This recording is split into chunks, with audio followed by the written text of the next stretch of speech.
Eleanor Roosevelt said, "If you do not want to be criticized, say nothing, do nothing, and be nothing." Malawians refuse to be nothing. We shall say something even if it means going to prison. So what? Zusiyana party kundende ndi kunja kuno.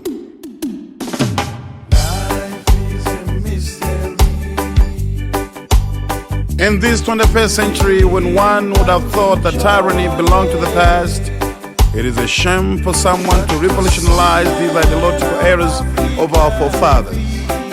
Ruling a country with an iron fist, expecting people to stay quiet forever, is a complete fallacy. People of Africa, including Malawi, have realized that it is their responsibility to speak out and hold their government accountable. Malawians have to embrace the concept of active citizenship, because this is their country, and believe it or not, there will never be another Malawi. Malawians should ask themselves why they pay the most punitive taxes one can think of. Why electricity is on and off all time, and it has become the order of the day. Why water bills are so exorbitant, as if water is being imported. Why MBC, the only public broadcaster who is supposed to entertain and educate and inform the nation, is no more than a diary of the president and his cabinet. Malawians should question the government why the Electoral Commission was closed, why there hasn't been local government elections, how transparent are the transactions of the town assembly without the councillors. Malawians should ask why there's no petrol and diesel, why cabinet ministers got huge discount when they were purchasing their houses from the Malawi Housing Corporation, while the poor people of this country remain homeless. Malawians should ask why there's no forex in the country and why government continues to bulldoze unpopular bills through parliament. I cannot stand aside and watch injustice take root in Malawi. We should never watch as Malawi strides back to dictatorship. We should ask the leadership some very important questions, such as how many politicians, ministers, members of parliament, senior police and army officers have been embarrassed and arrested on treason charges, yet how many have been convicted? Is it fair that all potential presidential candidates should become convicts so that you pave way for your hair? How many vice presidents have we condemned? What wrong did Kasim Chulumba do? And what wrong has Joyce Banda done? Onse angokhala oyipa ndiye wabwino ndani. Kabina iwame. How many religious leaders and even civil society leaders have you castigated? Have you forgotten how this group supported you, keeping vigil at parliament to help you pass the budget? Have you forgotten how the media helped you to stay in power when the opposition wanted you out of power? Where is forex and fuel that we used to have in this country before we even had the so-called economic engineers? Of course, I am a musician, and at all times I shall defend and protect the rights of my fellow musicians. What kind of a learned man are you who denies fellow academicians freedom in the lecture room? Is it not funny that you model yourself after Kamuzu?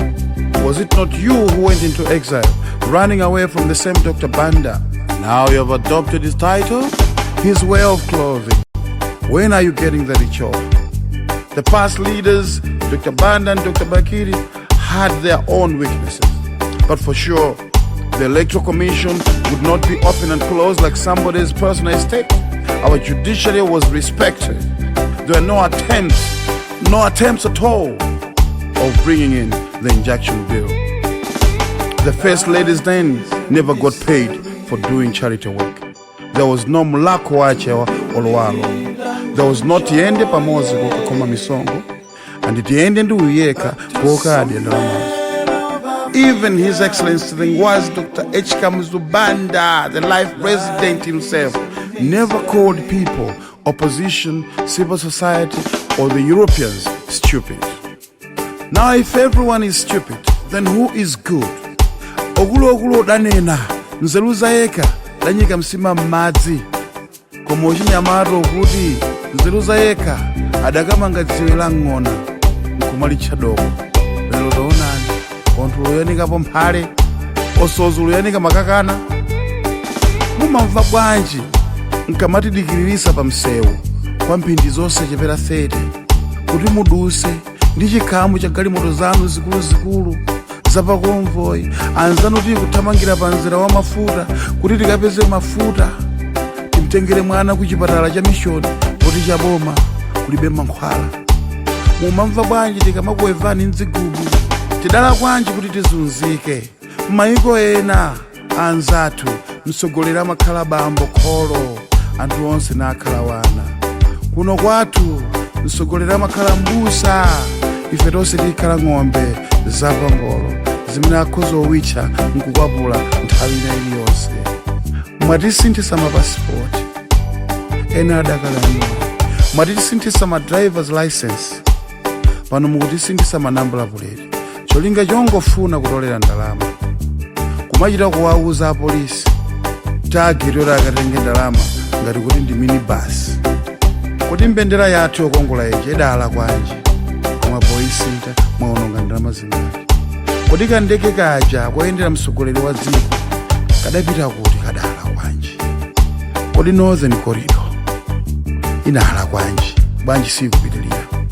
Mmene wakwerera msonkho wa katundu wosiyanasiyana yemwe amathandiza anthu ovutika afe ngati timagalimoto ta second hand ta ku Dubai takale, timajigisi, timasopo tochokera kunja mmene akung'ambira m'mabodamo.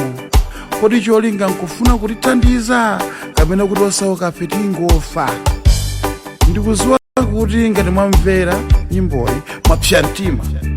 Ndawonda kuti zatero ipsyani mtima zenzeni chifukwa ngati mmodzi mwa anthu ang'onoang'ono mdziko lino amene ndithu ndi amene tili ambiri sitidzavomera kuti munthu aliyense kapena munthu wina aliyense awononge dzikoli.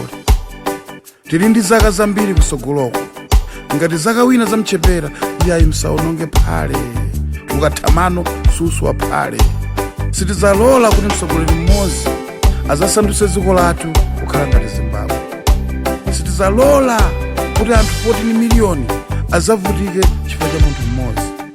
Apo ngati ndikufa ngati amalipiri ndizakondwa kumalira nditayankhula chakukhosi kusiyana ndi kukhala ndi moyo wautali wopanda phindu wa chitsiru osayankhula zoyipa zikuchitika.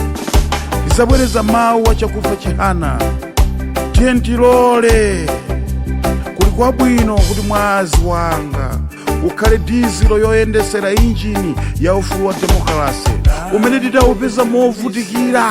Ena numuliphe kunja mukudya masipageti, pizza ndi mabaka. Mukumva?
wasirize angatua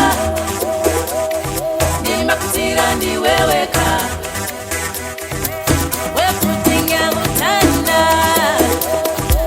ainya utanda ai wekutinga utanda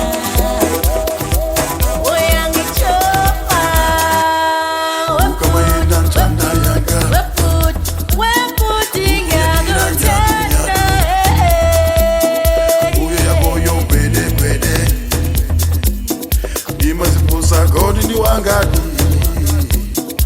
ukamaenda ntandaya